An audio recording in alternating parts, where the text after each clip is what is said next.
for opportunities into three.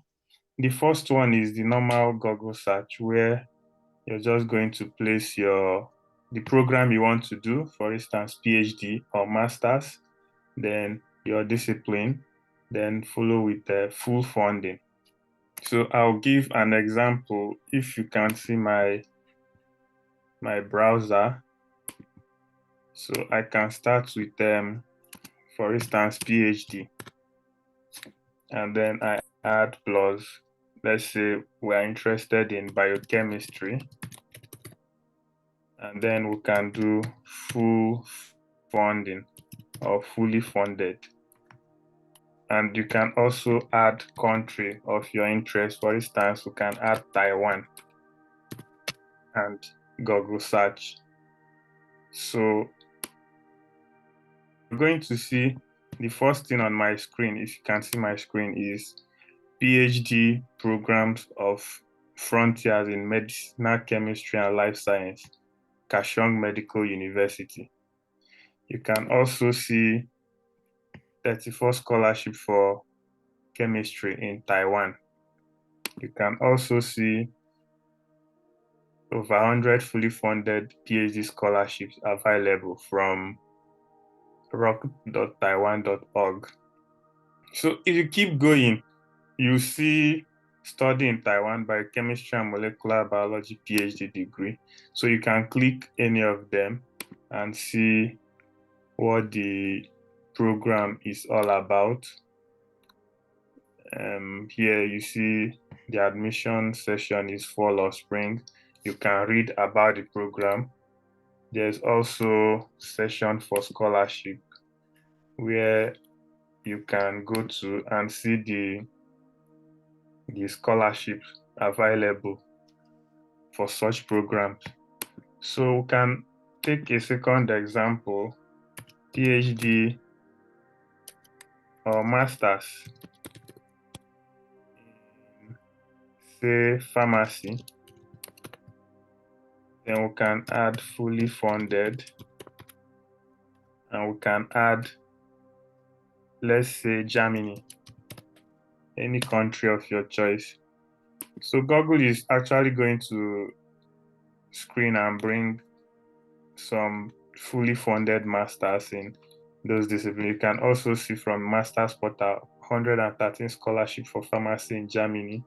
You can click on it and extract information from this. So that is one way to search for opportunities. If you don't want to put in the required hard work, you can go through this way where you rely on what Google brings out for you. Then the second way you can search for opportunity is through scholarship websites. There are several scholarship websites that create scholarships and advertise on their website. For instance, the first one I have here is OYA Opportunities, and I have the link which I can easily copy. I can copy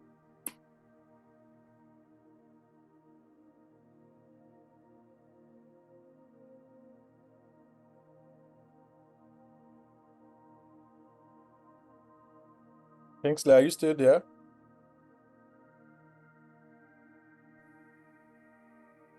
I think I got logged off again. What's going on? I don't understand. Could it be IP address issue? Maybe it's because your Zoom is your school. I think it's your school. I be US Zoom. I don't know. Yeah, my Zoom is premium, not Yeah. I think that's why. but every other person is there. So I'm wondering why you're having this challenge. Because I have a premium Zoom, which, like you said, is from my school. And Yeah. so Because I actually did you're a still there, meeting. but we cannot see your screen. I did a meeting on Zoom Back. yesterday, Back. and It's back. is it back? Yes. I just think because So I'm noticing also that your system is slow in some ways. I don't know why. So if you can see my screen, the second way is to go to scholarship websites. For instance, the OYA opportunities, you can copy the link and search. So when you search the OYA website, you're going to see opportunities. Under the opportunities, you can check, for instance, here, scholarship and fellowships, region. If you have a region in mind, you can say the United States, and then you're going to search. So when you search, you can see all funding types. You can select fully funded and search more. So it's going to bring fully funded scholarships in the US. For instance, you can see Young Leaders of America Fellowship Program, NYU STEM Fellowship 2025, study for free in the US, apply now. So you just follow what you see and then you keep searching. So these are opportunities that are fully funded in the US that are currently open now. So there are several websites that you can get this. There is Find a PhD, there is Find a Master's, there is scholarshipfordev.com. So many websites that you can go to search for opportunities. Now, the third one is what I think is the most important one, country specific and then school specific search. So I think this one takes more time, but it streamlines your search to particular country or region and then particular school. Because I feel the scholarships that are advertised are more competitive because everybody knows about them. But then if you go to schools and then look for opportunities in those schools, it is better and less competitive for you, and then it gives you everything you need to see, including the research interest of the professors in the school and so on and so forth. For instance, for US, I like to say most of us don't know states in the US or schools in the US. So you can start by saying list of states in the US. You can search that, and Wikipedia is going to give you list of states in the US.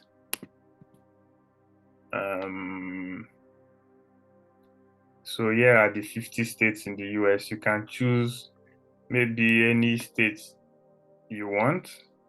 Let's choose Michigan because that's where Ralph is. You can choose Michigan. Then you search list of schools in Michigan. In case you don't have any school in mind, list of universities in Michigan. So there are school websites like US News or 4ICU that will give you list of universities in Michigan and their ranking. So when you have the list of universities in Michigan, you can sort by ranking. If you sort it by ranking, you see that the best school in Michigan is University of Michigan and Apple. That's number 7 school in the world, I think. Is it in the world or in the US? So you can now go to University of Michigan. You can search University of Michigan. You've seen University of Michigan. you can now go to their website. When you go to their website, you go to academics. Under academics, you can see graduate studies. That's for master's or PhD. You can go to program of study and search.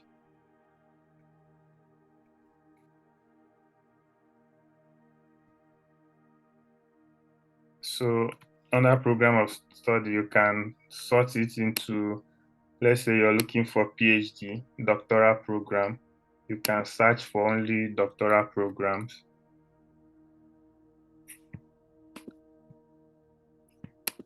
Then you can sort by school. Let's say you're in engineering, or let's say health sciences, pharmacy. So you can see the programs in pharmacy. You have doctoral program in clinical pharmacy, medicinal chemistry, pharmaceutical science. You can click pharmaceutical sciences. Under pharmaceutical sciences, you see their website, the program website. You can just go straight to their website.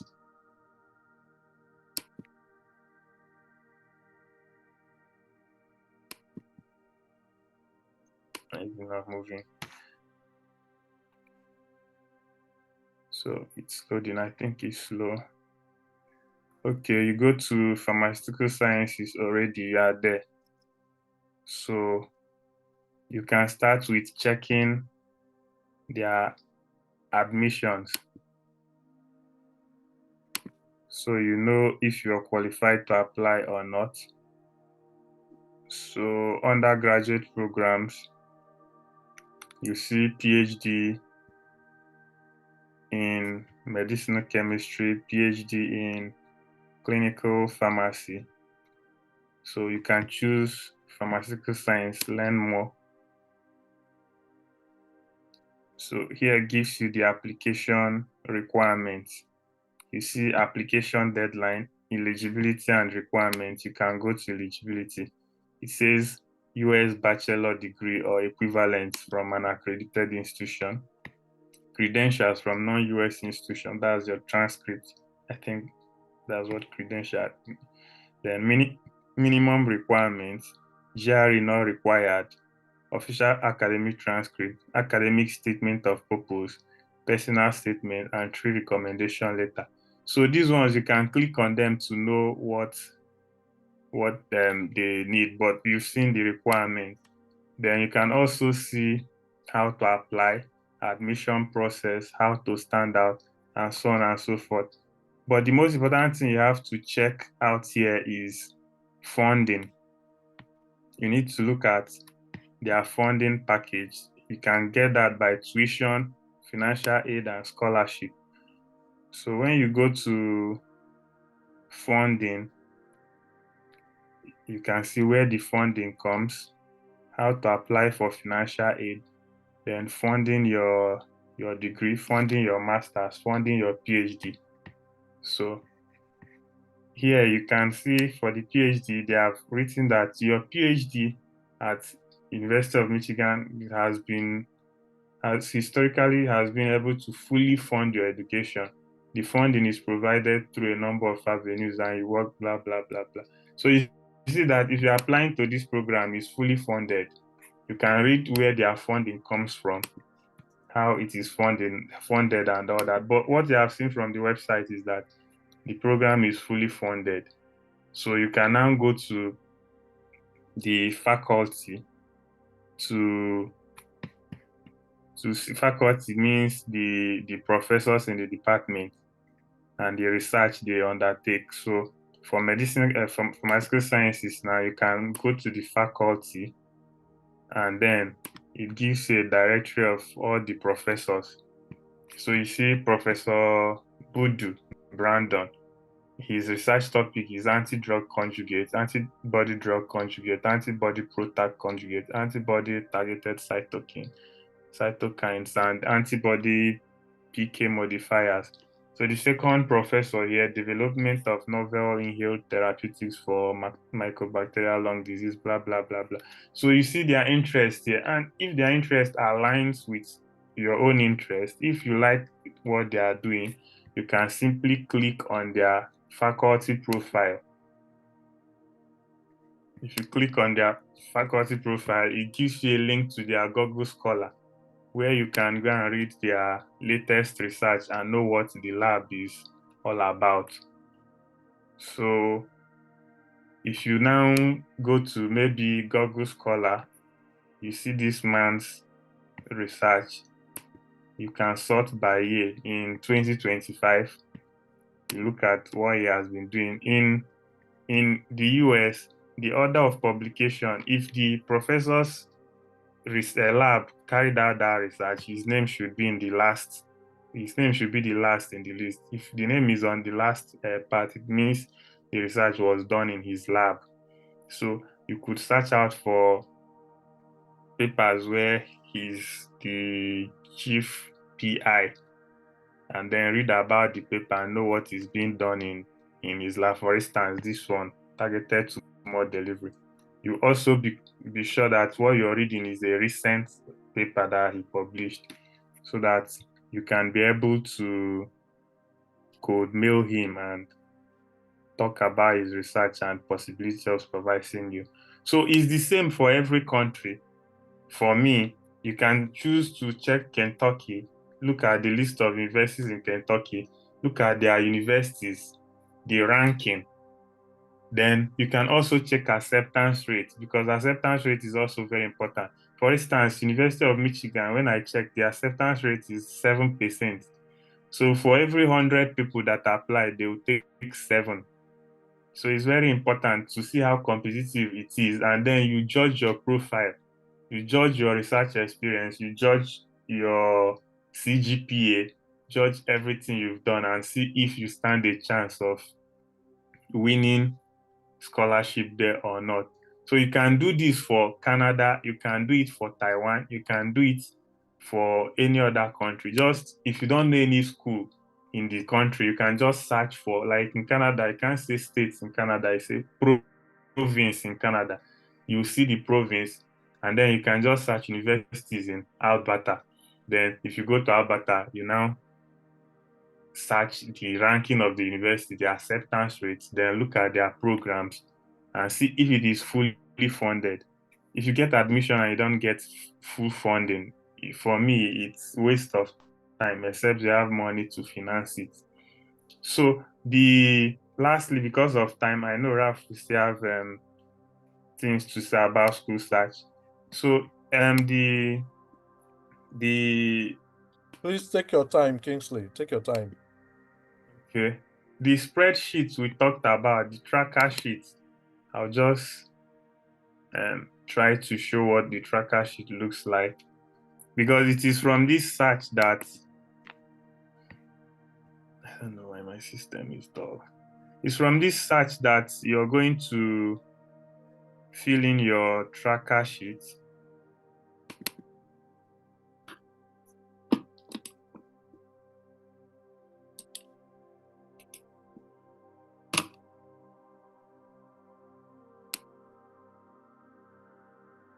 Okay, so this is what the tracker sheet looks like with an example.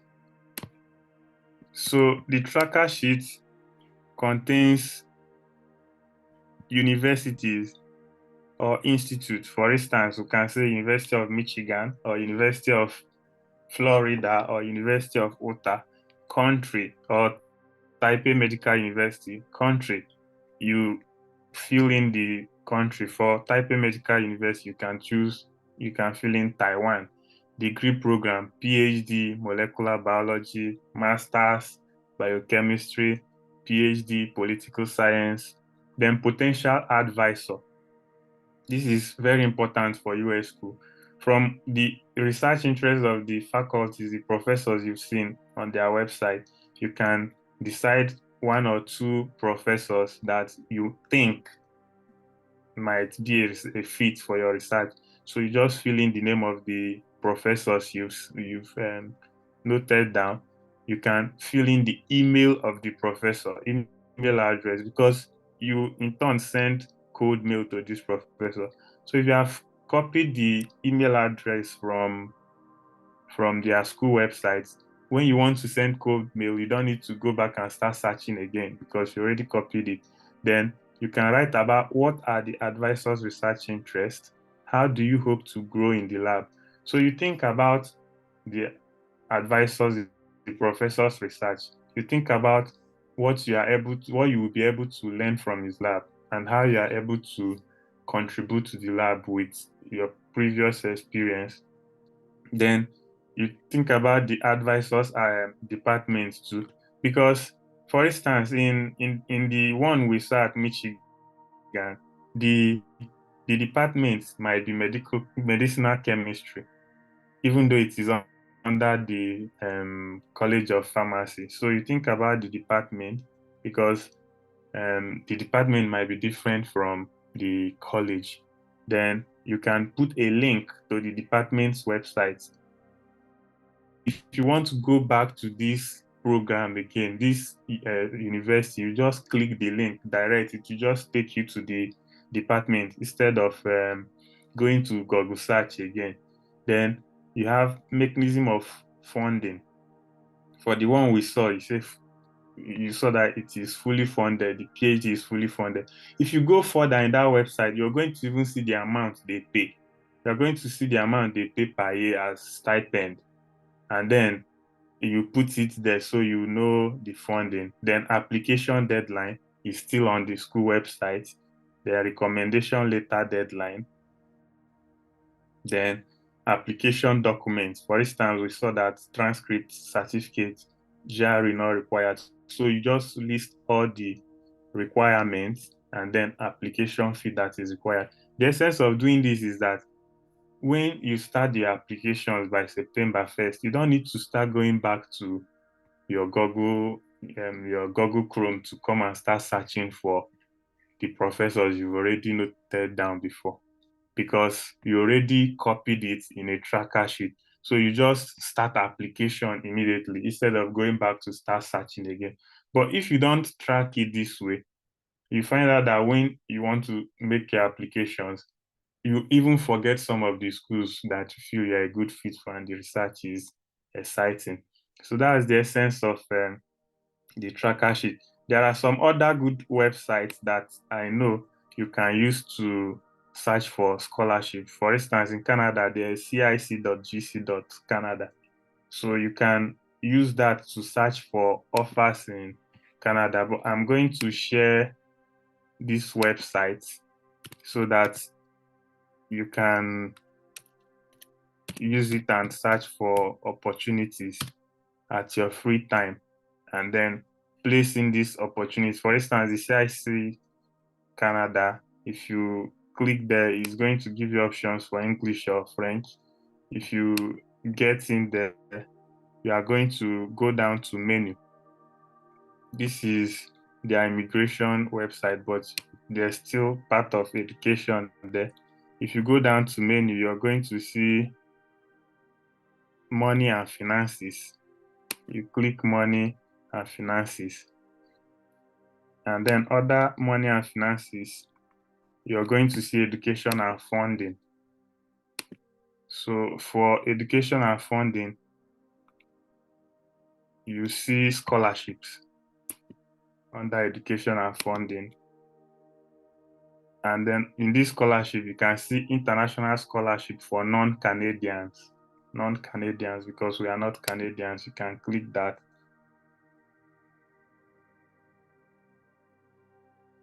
And then it gives you a list of scholarships.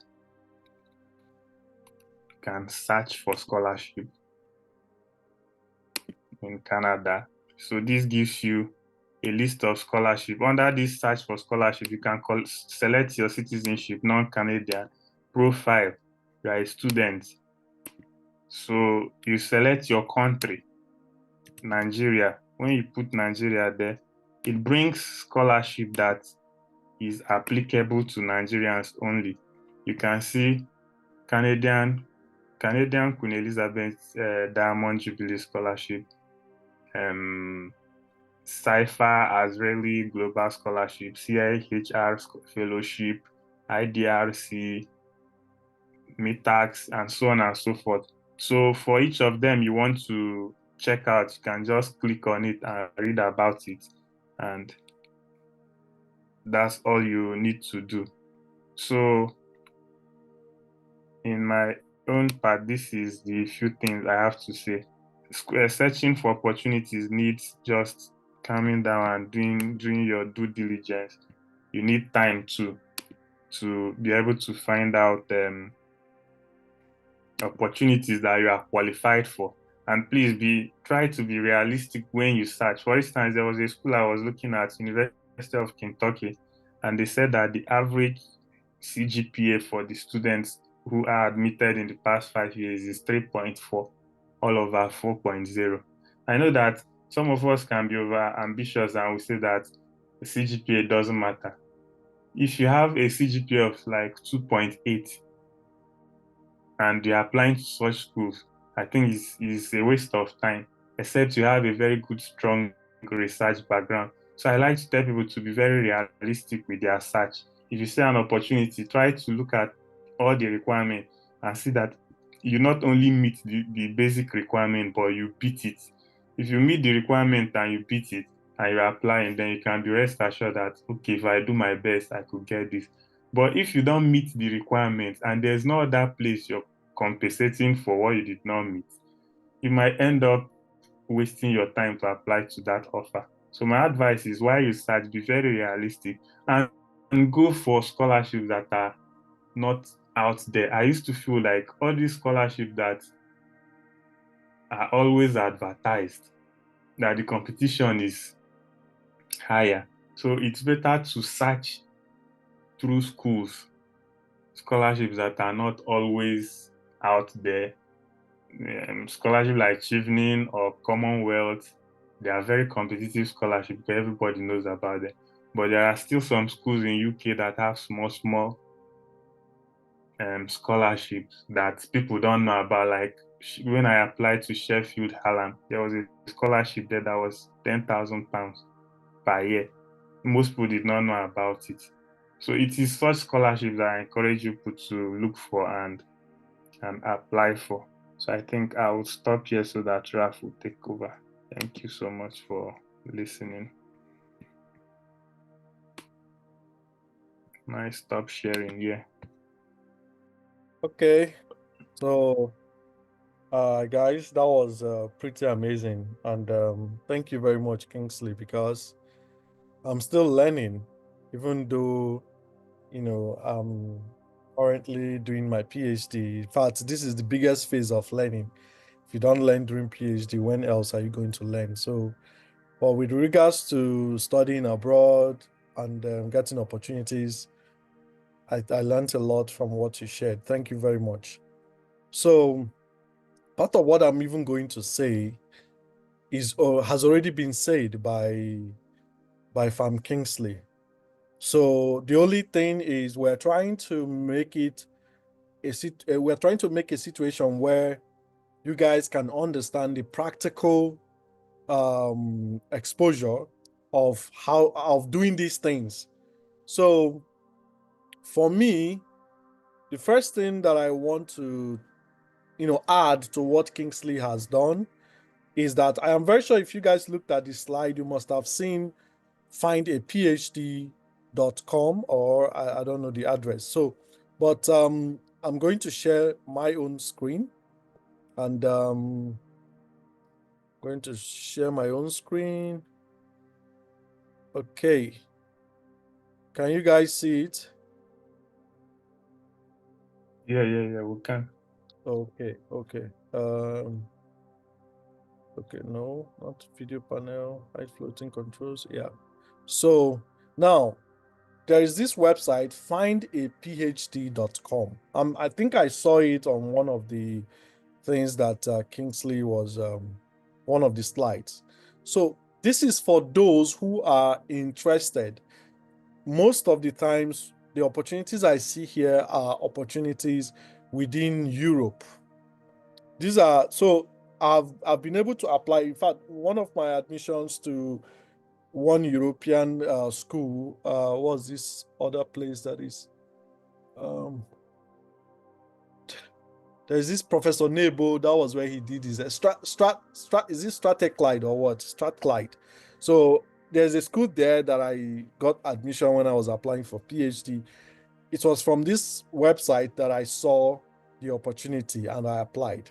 So if you see very well, you see there are popular search categories, but um, you can just show all PhDs.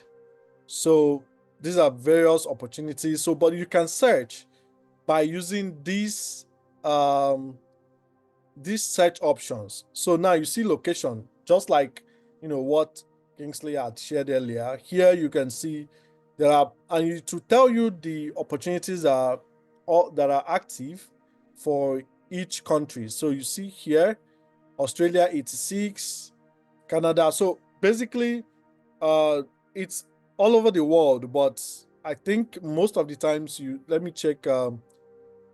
Most of the times in Europe, you see 4,186. So there is a lot of opportunities from Europe on this website.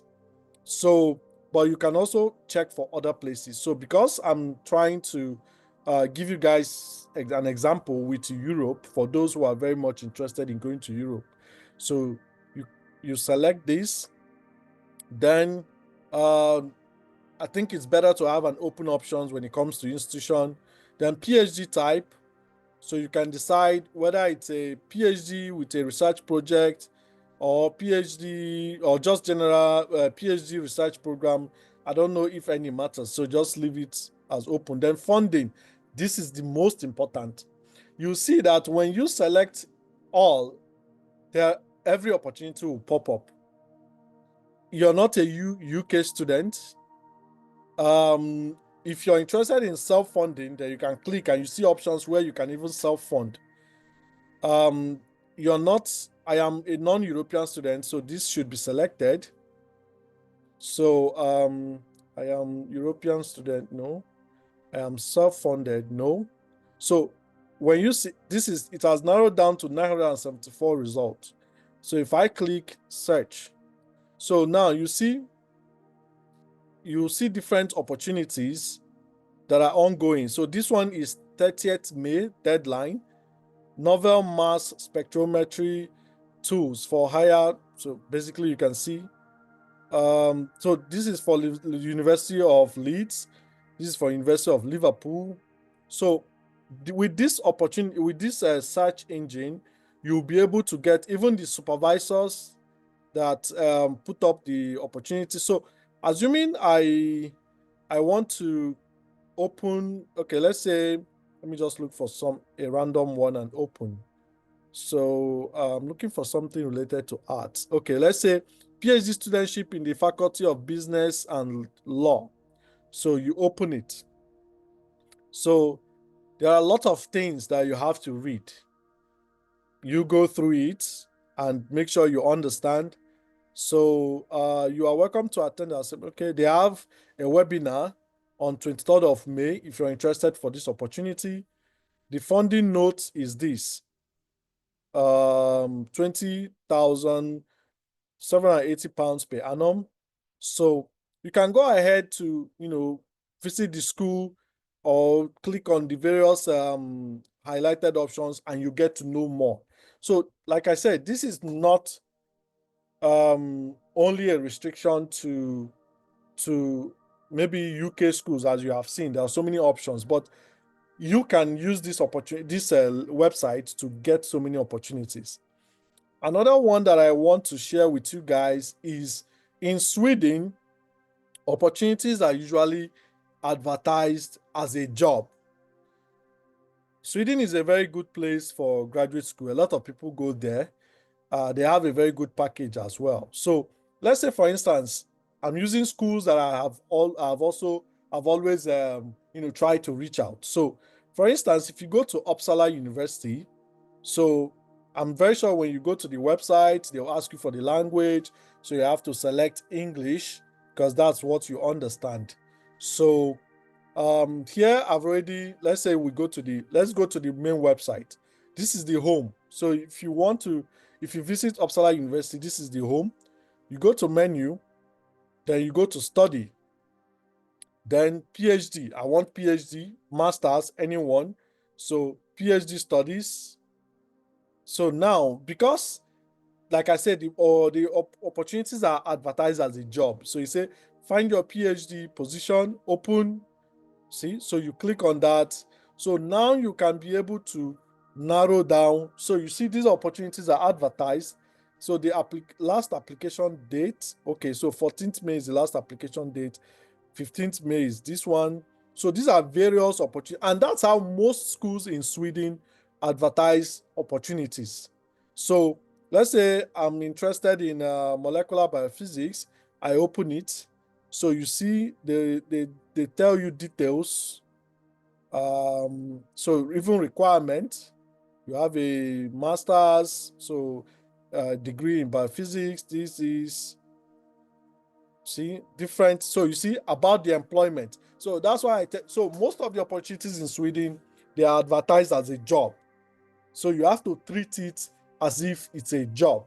But at the same time, you have to understand that you are a graduate, you are a potential graduate student. So every other thing, your documents, everything that you use to apply for this opportunity is going to be tailored to, oh, I'm a graduate, I'm a student, I'm a person interested in graduate school and I'm applying for this position.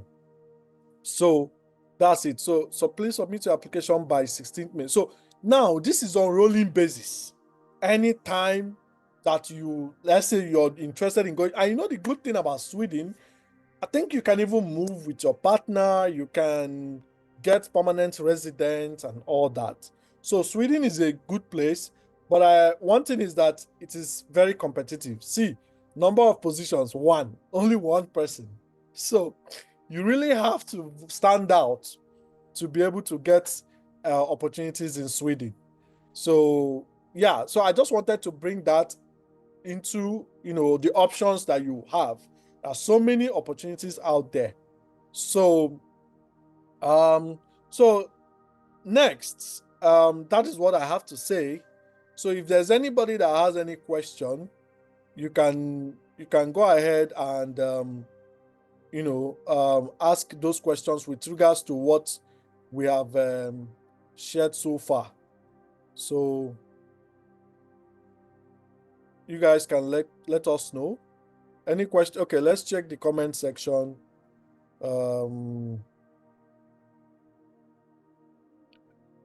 Scholarship website. Well, he will send the slides, but not the scholarship website, because he opened a lot of websites. So you do the work yourself.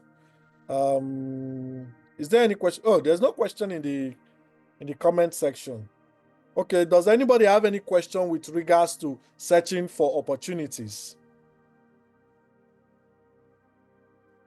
You can raise your hand and ask your question. You can type it in the comment section. I think someone said you can check if you can check master's opportunity in Uppsala University. I mean, we just showed you an example on how to go about it. You can do that yourself, can't you? So please, after this event, just take the examples we've given and do the search. Do everything yourself. Then, if you have any question or any concern, then you reach out to us. You are in the group, so you should do that. Okay. Yeah, we'll talk about PTDF later. So that's one of the last thing. Then who again? Can one go for PhD straight in Europe without doing masters? That is what I do not know. But one thing is that um most European universities or opportunities will want you to have a master's degree if you're coming for a PhD. I know that is applicable in Germany.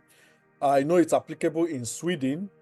But if you could, there could be a certain record that you might have, and you might try to, seek for a direct admission with a bachelor's degree. But I think it's usually most of the universities would require you to have a master's degree. So that is from my own point of view.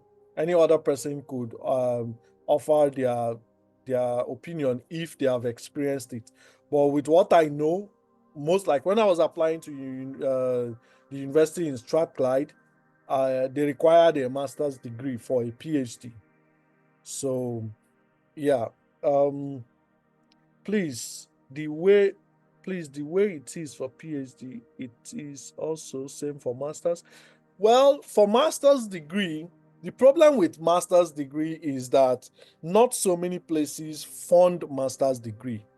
You understand? It is usually very difficult for people who are applying for masters to get funding. And that is why we have created this platform to lay down a strategy towards obtaining a master's degree more easier than you would have, and then going ahead to pursue PhD if you want. So, but that is not this is not a this is not a conquem statement per se. So if you understand Igbo, it's not like we have stamped on the statement that you cannot get a master's degree with funding. No, in other places you can get a master's degree with funding. Some professors decide to give graduate student research assistant position. Some professors will decide to have, maybe they have funding, but usually for masters, when you compare the rate at which people can get funding for masters and PhD, it is more for PhD than master's degree. For instance, in the United States, I don't even for instance, my professor, he wouldn't want a master's degree student in the lab. What are you going to be doing for him?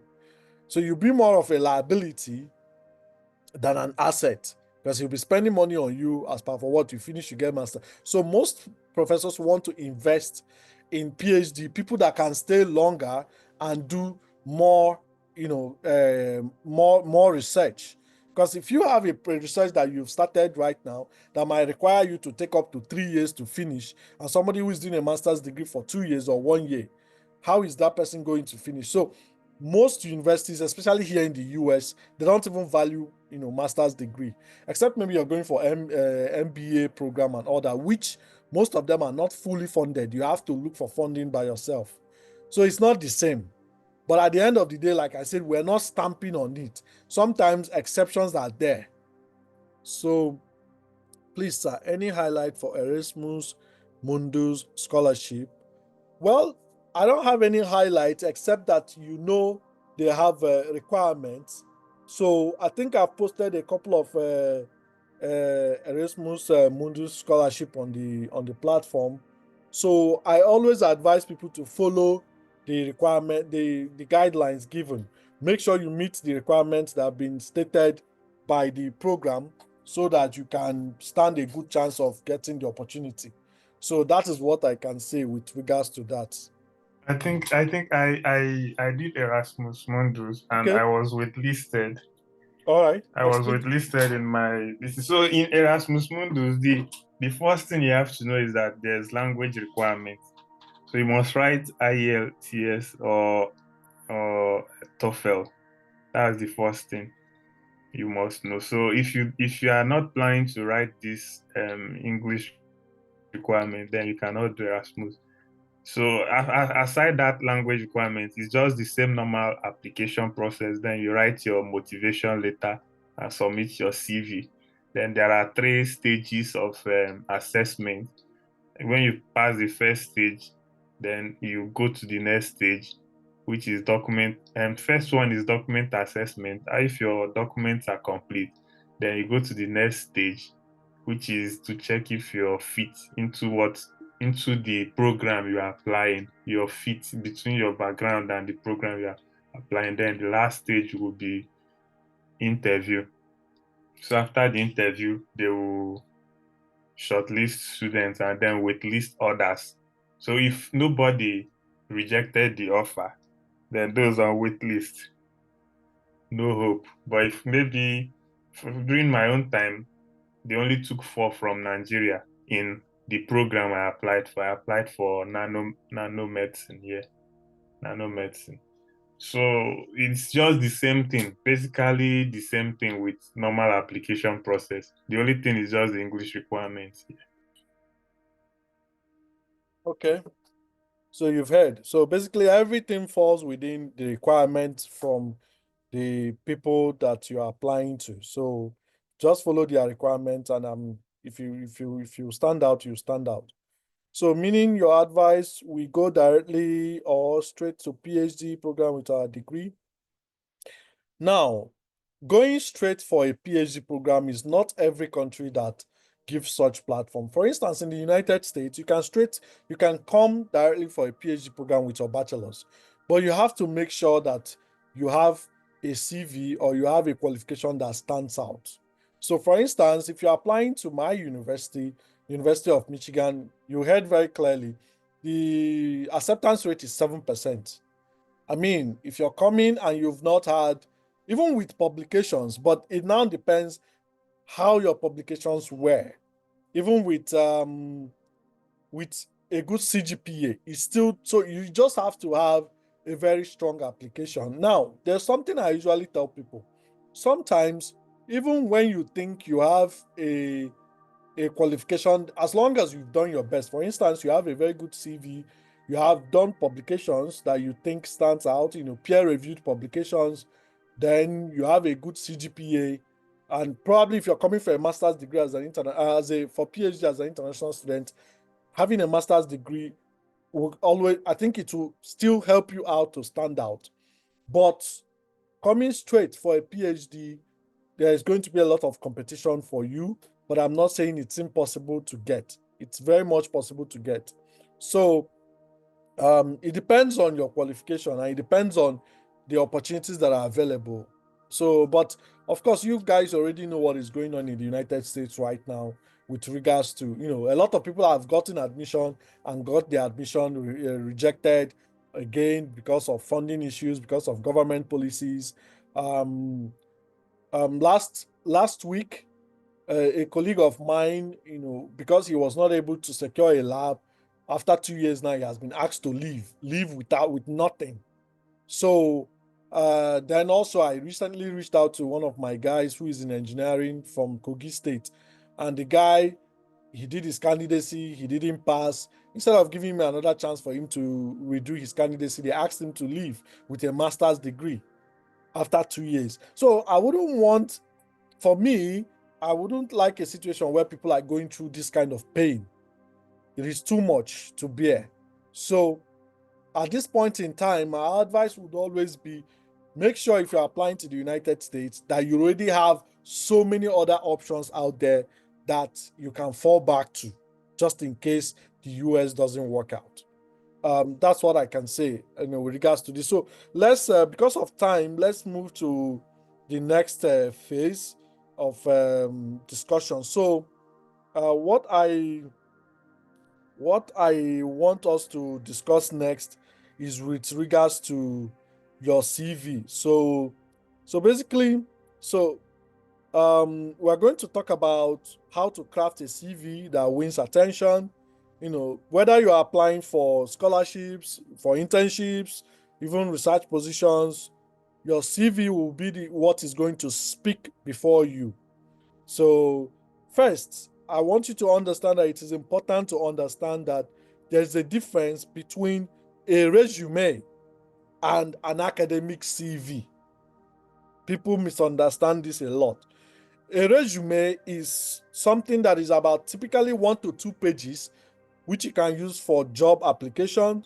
But for an academic CV, it can be longer and will have to definitely include your research, publications, and your academic accomplishment. Now, this is a standard, but now it also depends on the applications you are making.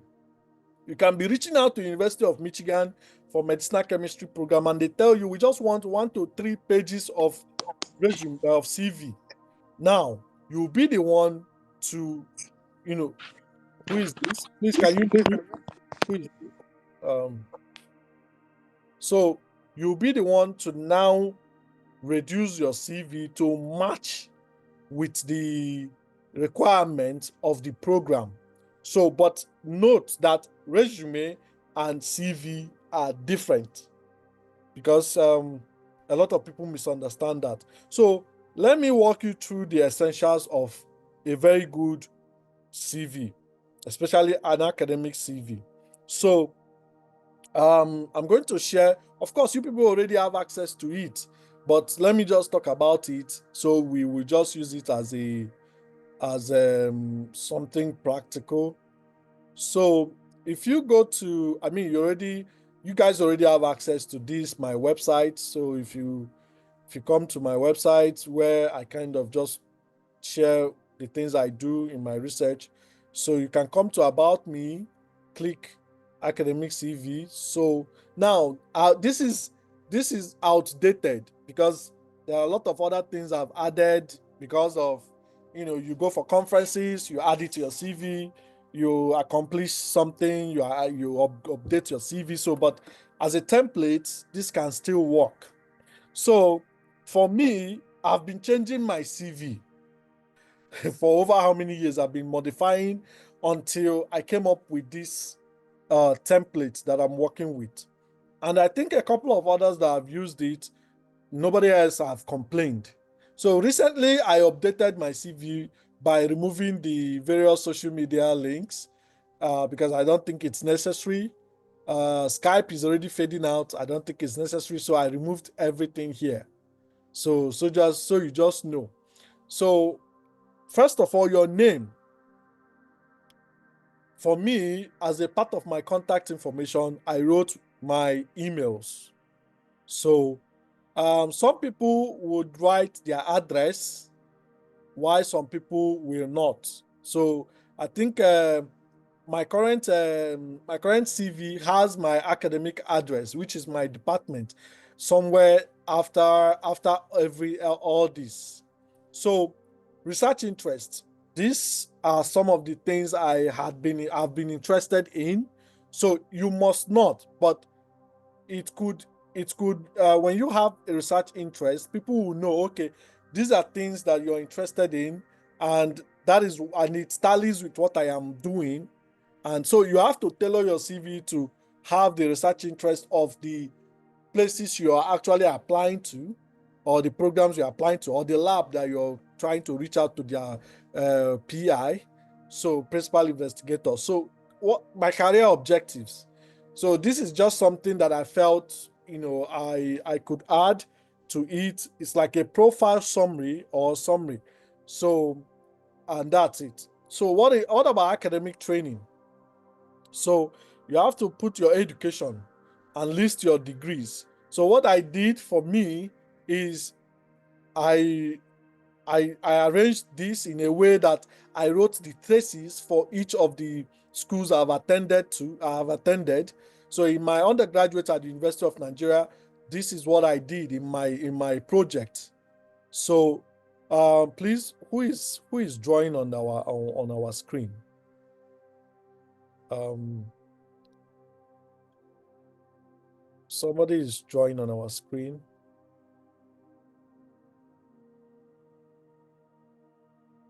Please, can you stop drawing God's will or what? I don't know what you're drawing, and I don't know why you have access to do that. Who is laughing? I swear. You hear me see me tell about. Wow. Please, can you guys mute who is talking? I don't understand what is going on. Oh. So, can you guys hear me? Yes, we can hear you, sir. It's just the way you voice. Yes, sir, we can hear you. All right. So yeah. So for master's degree, okay. Anyway, if you have masters, if you don't, you just put what you have.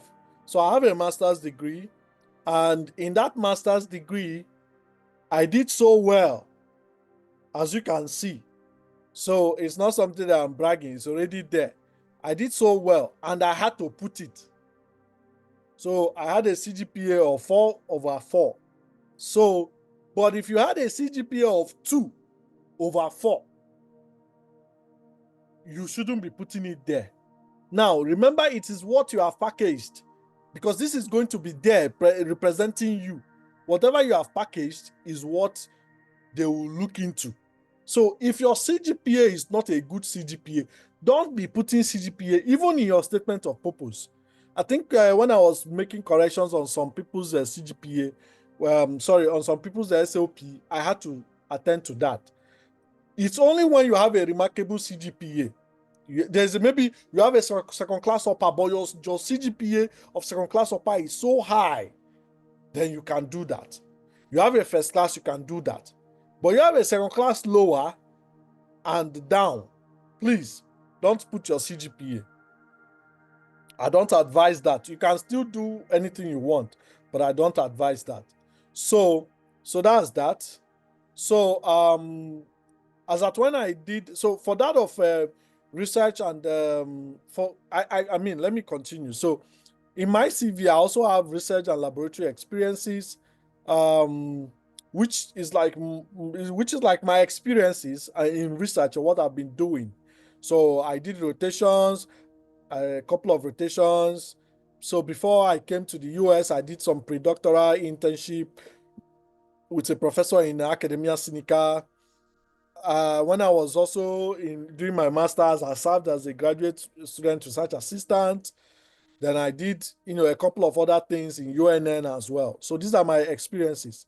Then teaching experience, if you have any. Now, like I said, you must not tailor it to be like mine.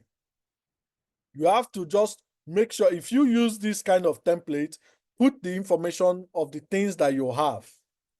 So I have some teaching experiences. I just put it there. Then for professional development and certifications, you can see I just put the things that I have. Then most importantly, publications. Now, imagine if only 2 pages are required. All these things some of the things I'm putting here are not necessary. For instance, I would remove this teaching experience if I'm only restricted to putting 2 pages or 3 pages. I would remove a couple of things that I know are not necessary. I would even shrink this rotation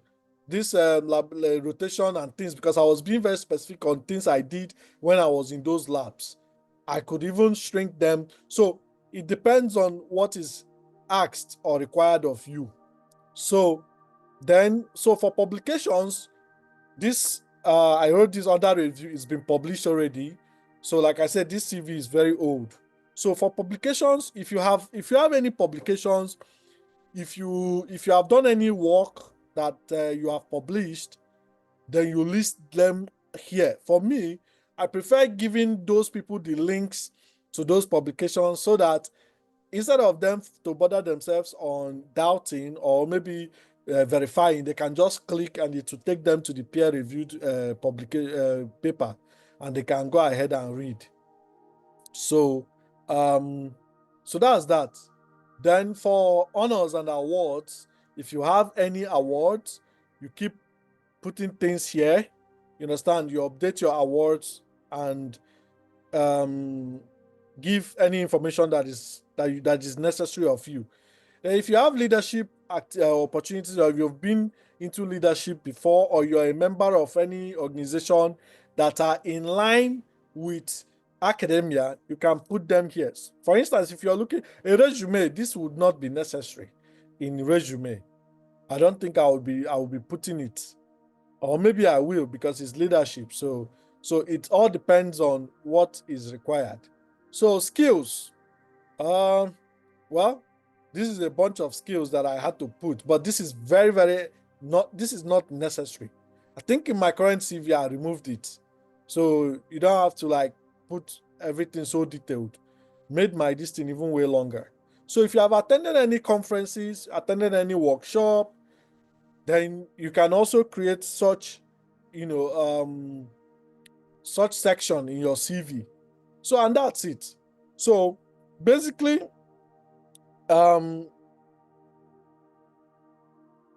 everything that I've said so far is how you can tailor your CV in order for you to stand out. Then that is why sometimes it is not just about you applying for those opportunities that we keep sharing with you. Sometimes it's also important that you get some of the things and skills that you can add to your CV. For instance, sometimes I share some opportunities such as getting certifications or maybe attending some events or something like that, and some of you ignore it. Even sometimes you see internship opportunities, nobody takes it serious. So, but you don't know that these things that you're doing will keep giving you those necessary things that you can use to stand out in any applications that you're making. So do not ignore that workshop that you have to attend and you have the opportunity to. Do not ignore that conference that is going on within that university that is close to you. Don't ignore. If you have the money, because I know in Nigeria, most opportunities, there's no funding. They ask you to pay. If you have the money, attend to the event, get the certificate, and also get the knowledge. But most importantly, you include it in your CV. It will make you stand out. If there's any, let's say for instance, because you're interested in this thing, you reach out to your professor who is in the university and say, okay, sir, I am interested in making my application, or I'm interested in making applications in the future. You might not even tell them. You just like, I'm interested in academia and I would like to warm up or start working to stand out as a good graduate student. So I want you to incorporate me in any project that you have. That is if you have the time. Because I know a lot of people, once they leave the shores of academia, once they leave school as an undergraduate, and they graduate and they move ahead, it is difficult for them to go back or to collaborate with those who are in the university. So, but sometimes that is what you need. Sometimes that is what you need. So, if you know any professor who you think is very flexible, I have a Professor Charles from UNN. He's a very flexible man. So I even have people that I've handed over to him who are undergraduates as mentees, because I know that these guys can start now to build, which is one of the things we lack in Nigeria. There's no undergraduate mentorship, proper undergraduate research mentorship. Here in my lab right now, our people have applied for internship opportunities in our lab for the period of the summer, which is this month, June, then July, 3 months internship opportunity. And each of them have been handed over to us. Every graduate student, every postdoc have a mentee. So now I'm teaching a student peptide synthesis, I'm teaching a student computational chemistry. This is something that an undergraduate is learning. Tell me how they will not be able to stand out. So now, that is exactly what, since there's no platform for that, for such a thing in Nigeria, you have to decide to do it on your own. Reach out to that professor, reach out to that your undergraduate supervisor if you guys are in good terms. Reach out to that favorite professor of yours.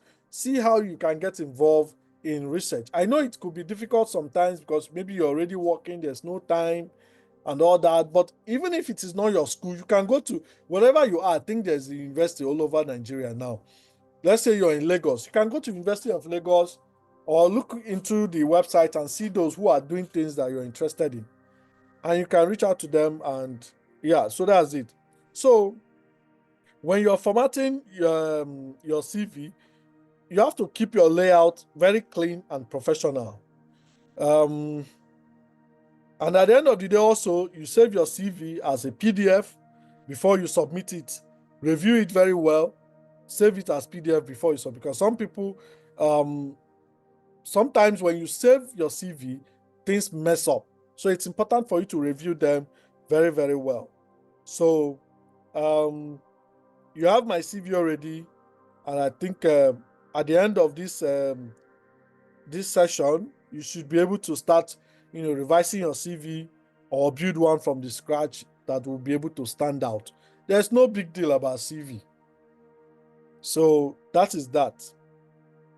If there's any question, please ask before we move into the insight into the PTDF Overseas Postgraduate Scholarship Scheme, which is our next. So, any question? Can I add something? Yeah, please go on, of course. Okay, so I know that a lot of us are very modest or humble, that when we are preparing our document or trying to make our CV, we seem to not be able to present well what we've done. For instance, if you look at Ralph's CV, it's very intimidating, right? Because he has been in the corridors of research for a very long time and all that. Now, you have not been so much interested in research, there's no way you're going to get a CV close to that, right? But then you have done undergraduate research, your project, you have done seminar presentation as an undergraduate. There are ways you can refine what you've done, and then it looks as if you have this quality CV. It all depends on you. Instead of you to just be like, I don't have any research interest, any research experience, I've not done this, I've not done that. Your undergraduate project, there are ways you're going to talk about what you did in your research and place it on your CV. The person is not Nigeria, doesn't know if you did it or you did not do it that way you place it. But when you place it, when you refine it and write it very well in your CV, and then you that did the project yourself, you know what you did such that you can defend it, it's going to give you an edge other than just submitting a blank CV. And then about reaching out to previous professors, I'll share my experience. When I started nursing the dream of undertaking graduate studies, I had to reach out to my supervisor and I was like, man, I want to publish my undergraduate project. And she was like, oh, I've given it to someone else to publish. But if you're interested, I have a lot of papers I can send to you. So you convert it to journal and I'll review and then we'll submit. So I was doing internship then. So she sent me the first one. So I had to read a lot of things, watch a lot of YouTube videos to learn how to write journal paper. And then I did the first one I sent to her, and she said it was very impressive. We submitted Journal of Microencapsulation. I think impact factor is 3 point something. She was very happy. So since then, she's been sending me work upon work upon work. I didn't have to go back to the lab to start, but she always have works that she can send to me and say, we write this project. And she even said, you can submit by yourself, become the first author. That was how I got my first two papers. Become the first author. Even today, I got a mail that one of the papers you are listed as co-author has reached a decision. I think BMC biopharmaceutical or something. And I don't even know about the paper. I did not write anything because I'm no man around. I did not write anything about it. But she still put my name there because I've been writing, I've been rewriting. So I've always said in the group that journey to scholarship is something you plan ahead of time. You cannot just wake up and say you want to get a fully, no matter the country, even if it is that South Africa that you were cajoling in the group, you need to stand out. And you don't just stand out by not putting effort. Reach out to that professor. Take up free courses on Coursera and all those. A lot of us want to do cancer-related research, but we don't have background in cancer research. Nothing stops you from going to Coursera, take up courses, add it to your CV. When I found out I was going to come to do cancer biology, I started doing free courses on Coursera and all those MOOC courses to learn about what I'm going to face and all that. And I get certificates and I add it to my CV. So that's just what I want to. I don't be too modest. Don't be too humble. What you do, the little one you've done, you can amplify it and be able to defend it.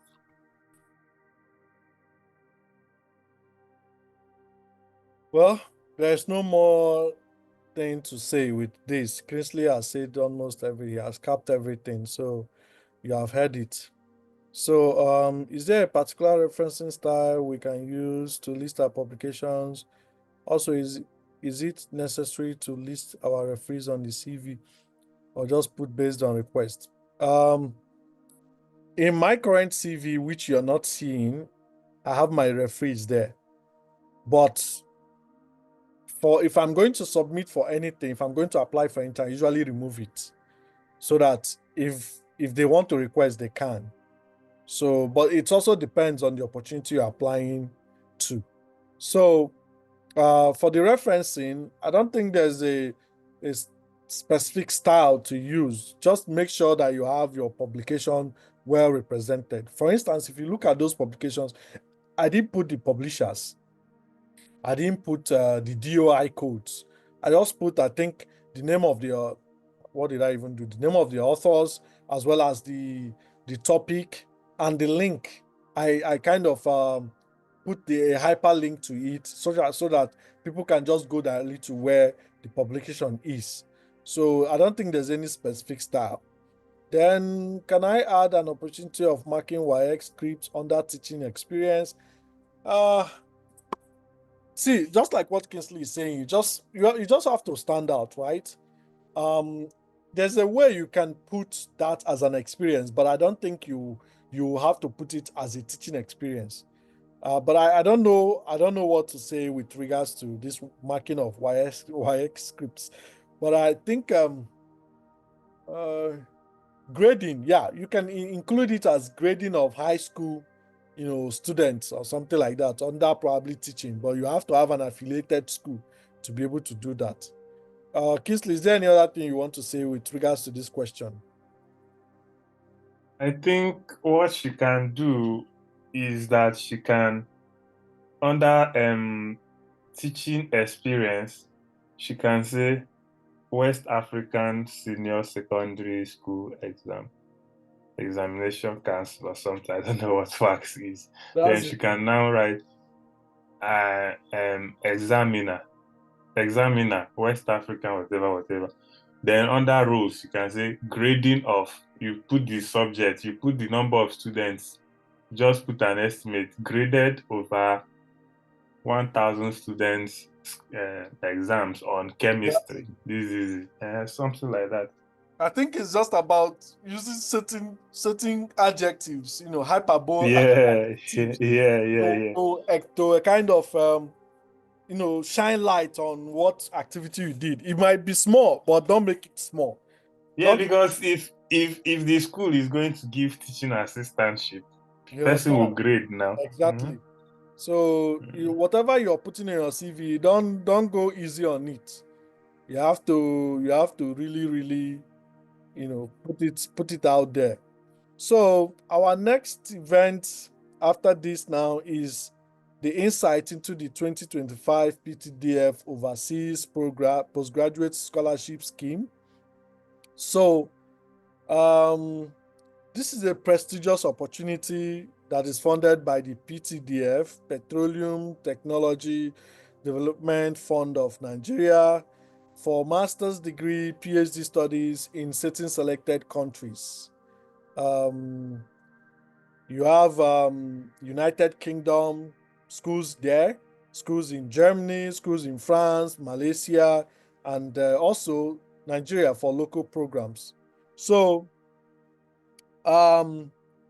basically, the eligible fields are engineering, geosciences, environmental sciences, energy-related disciplines, computer, and even other STEM areas. So, in order for you to apply to this, you have to complete an online application. Your academic transcripts have to be there and certificates. You have to, as a Nigerian specifically, you have to have your NYSC certificate. Then you have to have a strong personal statement or statement of purpose. Then sometimes, depending on the requirement, which I think will likely be applicable, you have to have a conditional or full admission letter from a PTDF partnered university. And that is one of the things that I intend to talk about. So, what makes the PTF scholarship, unique is, they are focusing on development relevance. So, your statement of purpose should actually reflect not just your academic ambitions, but it should also, show how your training is going to contribute to Nigeria's development, particularly in the oil and gas or energy sectors. So the selection process may involves, screening or test interview, but I don't know those who handle those things if they are going to apply these things, or you know how Nigeria is, Imam Madu, you know this person, you don't know this person. I don't know how it works. But if you want to stand out, I think your CV and your SOP is part of a way to stand out. And like I said, after writing everything about your academic ambition, it is important that you include how getting this training, how getting this degree is going to make you contribute to Nigeria's development. It is very, very important. If you skip that, forget about it. You're no longer applying for PTDF. You're now applying for any other thing. So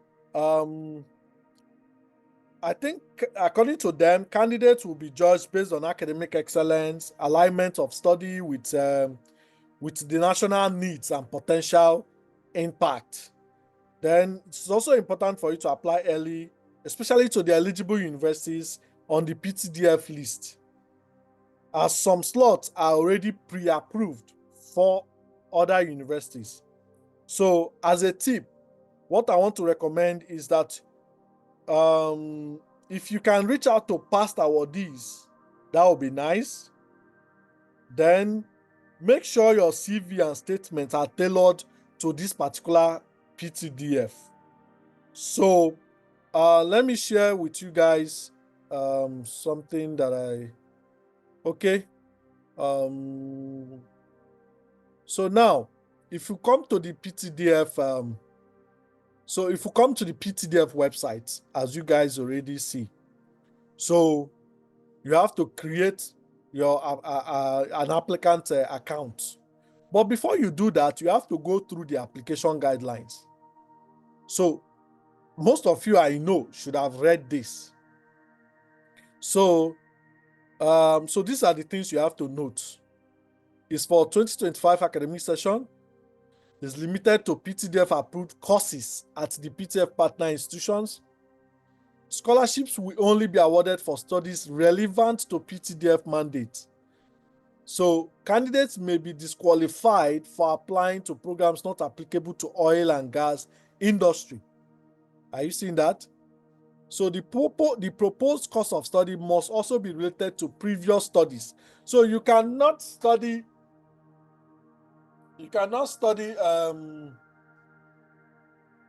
pharmacy and now you want to go and do computer science. It's not possible. You cannot study computer science and now you want to go and do something else. For instance, if you did computer science and you're looking at electronics engineering, it is similar. If you're looking at PhD in computer science or masters in computer science, it is similar. So, but anything away, if you did pharmacy and you're looking for medicinal chemistry opportunities or a lot of things, but remember what I told you. If you're applying for this opportunity, you have to always tailor it to how this particular opportunity is related to the how whatever it is that you're studying is going to reflect not just your academic ambition, but how the training will contribute to Nigeria's development, especially in the oil and gas energy. So every program I think can, but it just depends on how you tailor it to. I don't know most of them will probably be STEM. Don't know for non-STEM. So candidates with multiple applications will be automatically disqualified. Note this. Candidates who have been sponsored by the fund in a specific category, master's or PhD, are not eligible to apply in the same or lower category. So what this means is if you have had a master's from PTDF, you can apply for a PhD from PTDF, but you cannot apply for another master's and you cannot apply for bachelor's. That's for those going for PhD. So candidates who are beneficiaries of any other scholarship from similar organizations are not eligible. So that is that.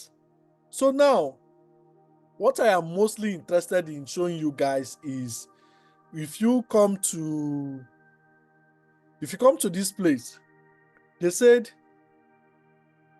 the PTDF is in partnership with 18 top-ranking universities in the UK to deliver world-class masters in line with funds. Kindly click here for the list of partner universities and the available courses. Now, when you click here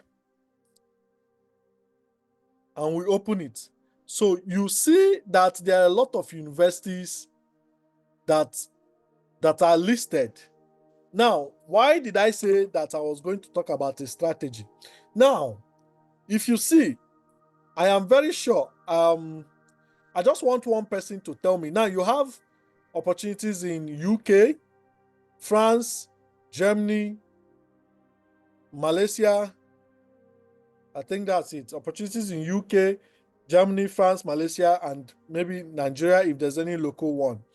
Can somebody just tell me where likely most people will apply to? Just one person. UK. Stop. Now, most people will apply to UK because what is the reason? The language. It's easy. People speak English there. So, but France, Germany, people don't speak English, but they are still a very good place. So there will be a lot of challenge, competition for places like UK. It will even be difficult for you to even get, I mean, it will be easy for you to get admission in the UK, but because of the enormous competition, just few opportunities will be there for those who are applying to the UK. So what is my advice? My candid advice, my experiential advice, if there's anything like that, out of my experience, what I would say is if you're on this platform, if you're in the Ignited Future community and you're applying for this opportunity, please target all your opportunities in schools in Malaysia. Target all your opportunities in schools in Malaysia. After Malaysia, then you go for France. After France, you go to Germany. After Germany, then you go to UK. That is if this is the ranking at which I would advise, because there will be a lot of competition for people going to the UK. But I'm definitely sure that there will be least competition for people going to Malaysia.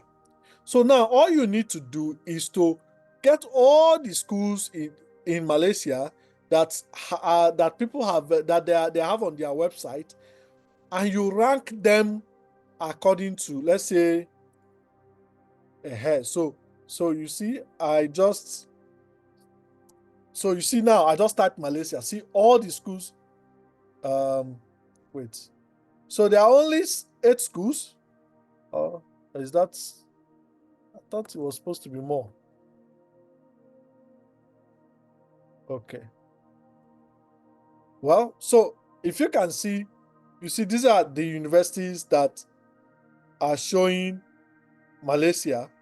So all you need to do is to get all these schools and start looking at their website and the various programs that are supported by PTDF. Remember, you have to tailor it based on your background and also things that are tailored to the PTDF requirement. So let's go back to the guideline.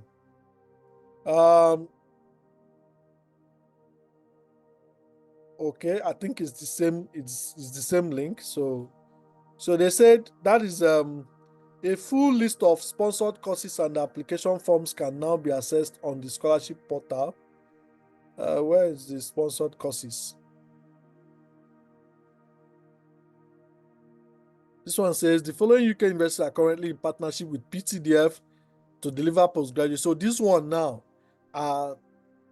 so this is the University of Strathclyde I was talking about. I applied for this school when I was doing my applying for PhD. So it's very easy to get admission in UK schools or schools that are close to UK. So now you have to look at, let me see what this has. Okay, so you see, so this one they have in this school various listed opportunities that you can apply to. So you look into it if you have to apply to UK. So I really don't have much to to say to you guys based on this. The requirements are very obvious. You see, you have to have a minimum of second class upper. So if you have second class lower, or it says, or second class lower with relevant industry experience. So now you see the criteria is out there for you. If you have had industry experience and you have second class lower, then good and fine. But if you don't have any industry experience and you have second class upper, you have to, and above, you can apply. You have to complete the NYSC, computer literate. So now, when they say computer literate, if I am you, I'll look for something, a certificate or an evidence that will show that I'm computer literate and submit. Possess this, I mean, your wife will have to show that. Statement of purpose, 500 words. I mean, this is very, very small. So, but still, you can tailor it down. So you have to have NIN. And yeah, required documents, mandatory. So these are just, I don't think the application is difficult. So now I wish that they can use every guideline that they have put down here and the selection criteria to choose. So now in-country scholarship, there's in-country scholarship, meaning you can also apply, you can also use PTDF to study in some of the universities. CUNN is here, University of These are the only universities. Let me check whether, okay, it's not. Okay, there are a lot of universities. Okay, see? So you can get PTDF and study in Nigeria. So for those of you that are interested in doing a master's degree, maybe you've been applying for PhD and you've been getting rejections, now is your time. Apply for an opportunity in Nigeria and apply to this PTDF scholarship. But I feel that, I don't know if I've seen it, but I think if you have a conditional offer from a school, that is why I think you stand a good chance.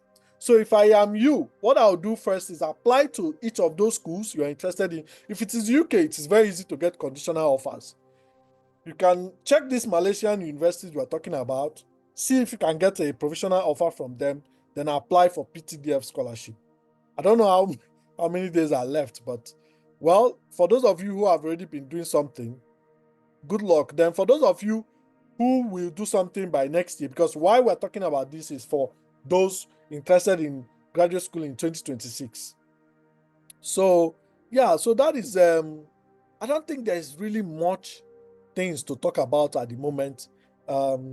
Yeah, and that's it. Then I think going back to what we were talking about earlier, for Australia, it's still the same thing. What's this university? Okay.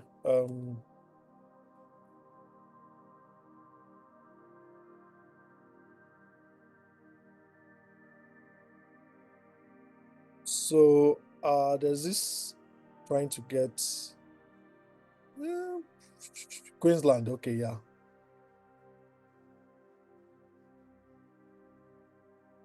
So I got a PhD opportunity in Queensland as at 2023 when I was applying.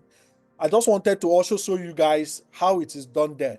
Most universities for PhD opportunities advertise it too, either as a research project or as a job.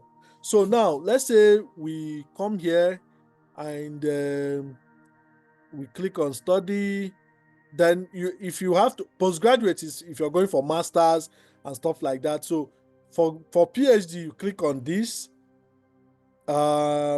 It's going to be Doctor of Philosophy, Master of Doctor of Philosophy. Okay, so now if you see their PhD for international, if you see the PhD opportunity, they have a lot of scholarships anyway. So for instance, these scholarships, sorry, overview. I'm trying to get to the research. Okay, so now find a supervisor. If you click on this, you see, okay, they have a lot of offers. Let's say let's look for a discipline. Let's say we want to go into creative arts and writing. So let's click on this. Okay.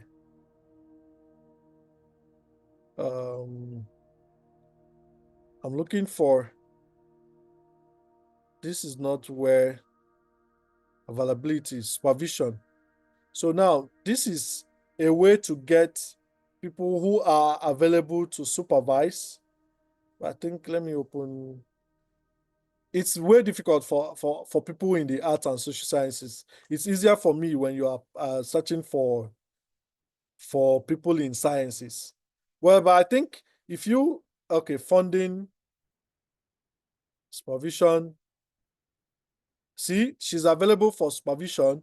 Before you made them read our okay, so this is how you can contact a supervisor.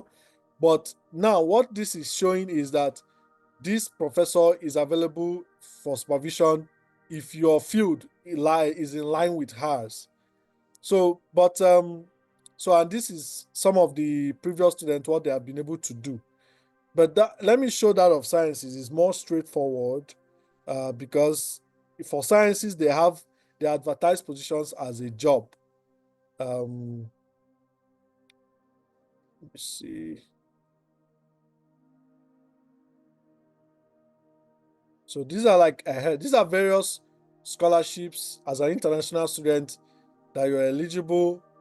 If you click future, so you're eligible for this. This was the scholarship I was being considered for back then. So there are a couple of other scholarships you can also look into to study for in this university.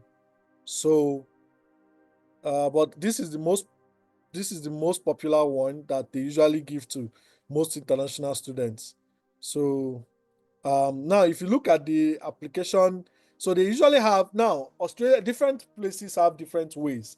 So now for international students, for 2026 international for 2026 round, they have Monday 31st March. Okay, it's already passed. Application open, no. 18th May application closed, so it's going to close in the next 7 days. Okay. So this one, for now, for international students, it has passed for this school. You cannot apply again if you haven't applied so far. So, but the thing I'm looking for is their research that they usually advertise. So I'm looking for find HDR scholarships. No, that's not it. Where do you see this thing? I've forgotten.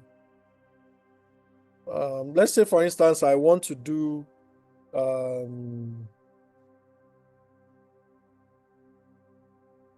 me see if that's where it's going to tailor me to. No, that's not it.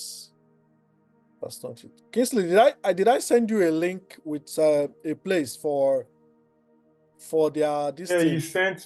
you sent me Queensland offer, but that Okay, but was, I let didn't me send you. find it. Yeah, I think there's a place. I want to just show. You sent me the advertised position. Let Okay, me I sent find you the it. advertised position. Can you send me the link? Because I think with that advertised position, that's what I want to access, but I can't find it. To your WhatsApp. Okay. I'm looking for it in the group. Have you seen it? No. You can research. I've forgotten where they usually put, whether they updated their website or what. It's under RTP scholarships dot.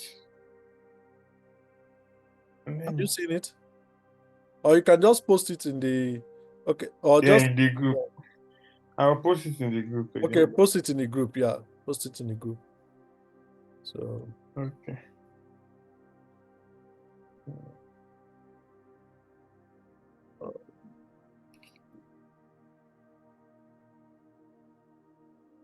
I think this one has deadlines and all that. I know I used You to, shared it in the group. I shared it, but I can't remember when I did. But at least let me just bring it to their attention because, okay, I've shared it. okay, yeah. Okay, this is what I sent to you. I've already opened this, but this is not what I meant to share. What I'm looking for is the Advertised position. yeah. There's usually but let me just search on Google. Um,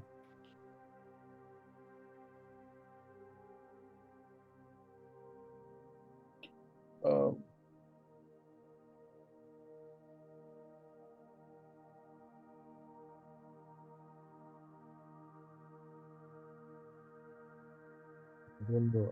It's not. It's not showing. I know it's somewhere. It's somewhere here. Anyway, if I find the link, Let me send this one. Check this one. Check okay. this one in the group now. Maybe it will open. Yeah, let me see. Yeah, this is it. So basically this is it. So now you can tailor your search to already advertised ongoing opportunity. So for instance, now if you see these are various opportunities that have been advertised, different topics, and you see the supervisor, the location, the research areas. So you can tailor your search to this. I don't know if maybe for those who are interested in, let's say for scholarship, you say, okay, all scholarships. Then you can tailor it to your research areas. Then you can say you're an international student. Definitely, you have to select the ones you're qualified. Then if it is PhD, you select. So all of them are even PhD, because if you remove this, it's still showing 1 to 10. So let's say masters, there's none for masters, you see. So but for PhD it is there. So if you find let's say it's showing 10 result out of 39. So if you find a topic that you are interested in doing, that you can cold email that professor telling them that you're interested in such. One thing I like about Australian university is that once the professor accepts you, forget it, you have gotten admission, except you have to go through some technical this thing with the embassy, because I think you have to also write English proficiency. I don't know if that has changed, but one thing I know is that if a professor accepts you, because all that was required of me to get admission when I was applying for PhD was a professor accepting me, and she accepted me. And the next thing, I went through agents. The only thing again is Australian universities, you cannot apply. Most of the universities you cannot apply by your own. Sorry, on your own. You have to go through agents. So by yourself, you cannot. You have to go through agents, and the agents in Nigeria can be very, very gullible, and they request for a lot of money and stuff like that, which is supposed to be very free of charge. If you go to in Taiwan, when I was applying, okay, now new scalable organic synthesis methods based on electrolysis. Let me see this. So if you open this opportunity now, you see project description, the stipend that you get, supervisor. You can reach out to the supervisor through this profile, how to apply.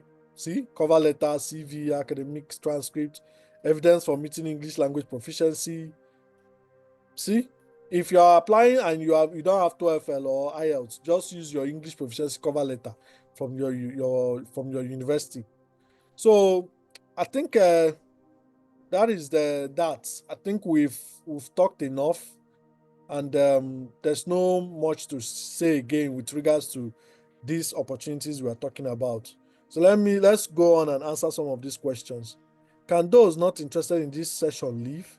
Oh, I don't know. UK. No, that's in the I think those ones have passed. If there's anyone that have new The problem question, is that you most can. universities. Okay. Okay. I think. Could you please wait for the certificate of the mock? Because okay, you've answered them already. Yeah. Okay. Great. So, is there any question, anything that we need to address? Any concerns? Any request? Please, kindly, you can just unmute yourself and ask.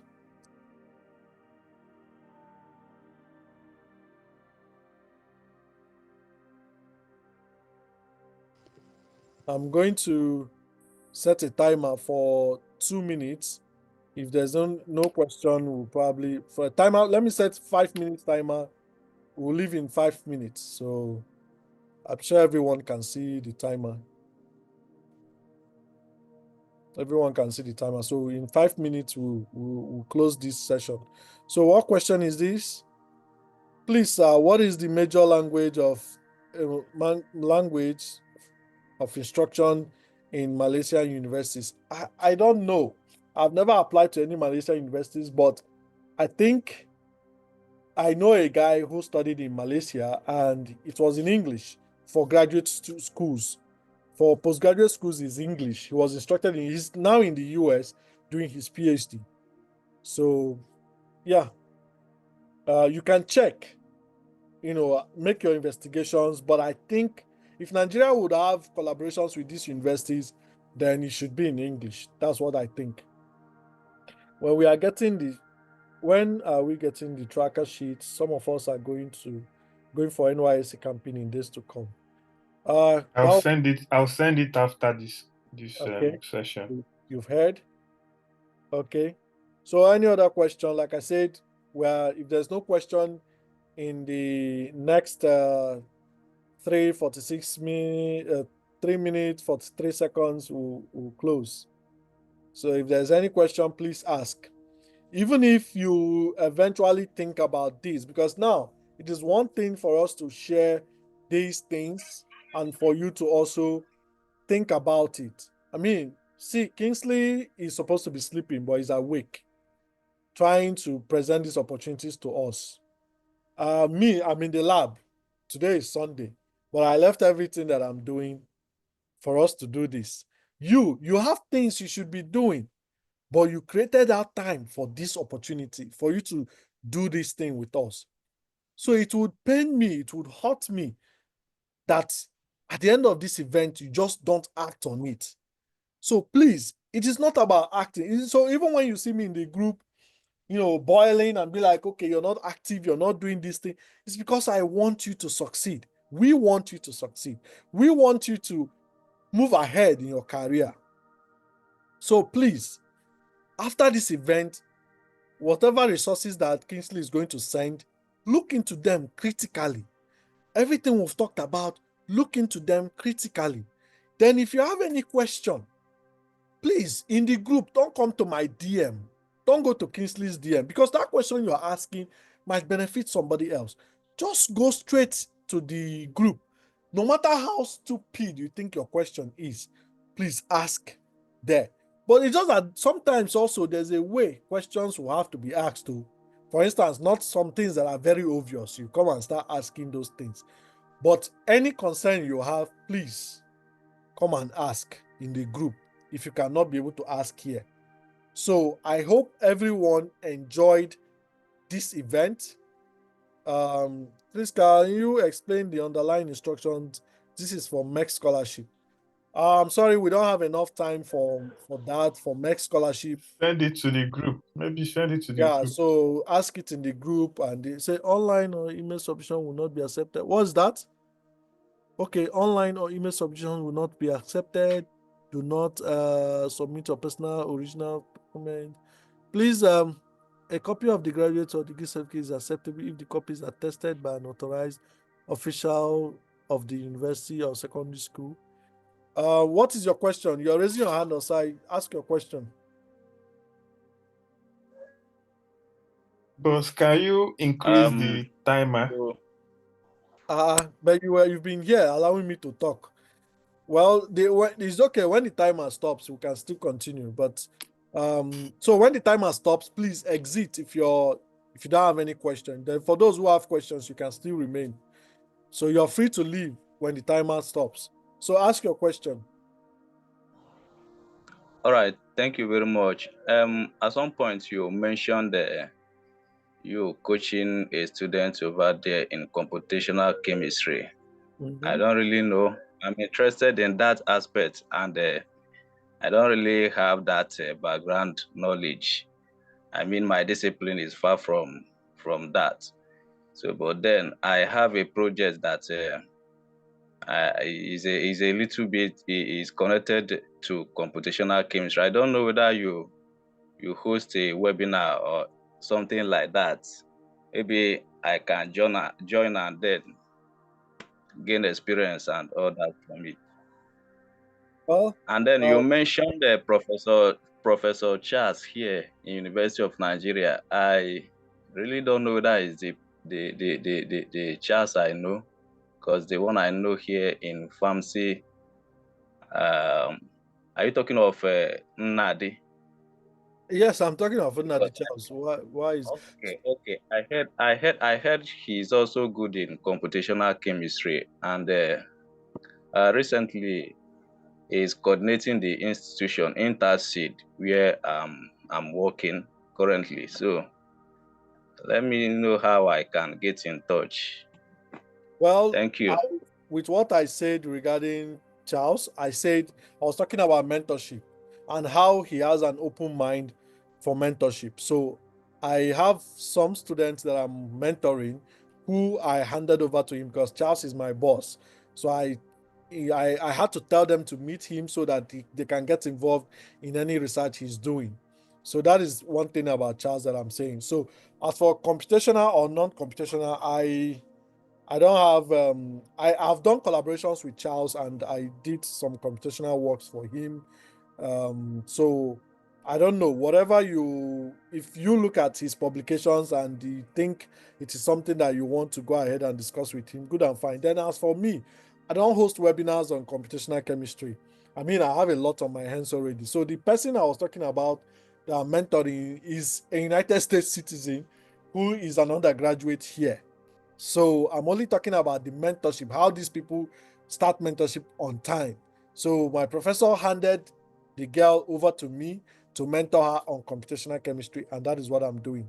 So, but if in the future I have any need to mentor people in research, what I'm mentoring more is on people getting the ability to further their studies, which is getting scholarship and studying abroad. Once you figured out what you want and what you need, that is where my mentorship works.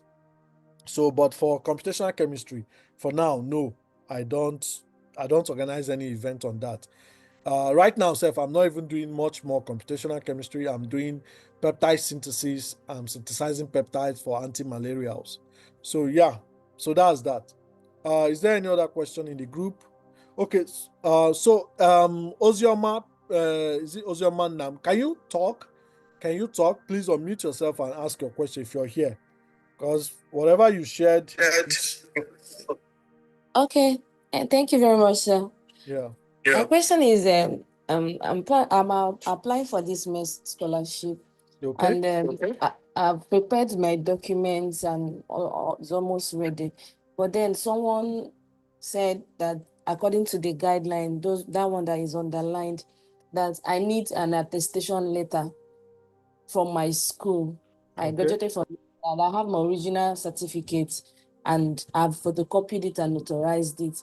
Then said I have to get an attestation again from the registrar from the school and attach it to the certificate, which I don't think I can still get it now. I was When is thinking the that deadline? the deadline is on 30th, but I need to submit it on time. What do you mean by submit it on time? Whether you submit now, submit 30th, as long as the range was given, you have to submit within that range. So what I would advise is if you need a notarized copy, you have to reach out to the university for that. Because I don't know what this means actually. And I think the information there is very clear. It says a copy of the graduation or degree certificate is acceptable if if the if the copy is copy attested. by an authorized If it is official of the university. attested by, so you need to go to your registrar and get an attestation letter. Go to your school. For So most of these things, you just need to pay. There's time now. Today is exactly. So 12th, because Saturday. you're There's sounding, time. this is May 11th. You can start from tomorrow or schedule a way to attend next week and find a way to have your this thing attested or notarized. So just give them a call, and I think you have things figured out. So Just try, just try. make an Since they have effort. written it on the website, if you submit without it being attested, they'll But just throw your another thing I want application to away. ask again is the next official advert. Is this what is there? Because you said someone sent you this. Yes, this is what is there in And the. if this is what is there, that is why we always say follow guidelines. When these people put out these things, they know what they are doing.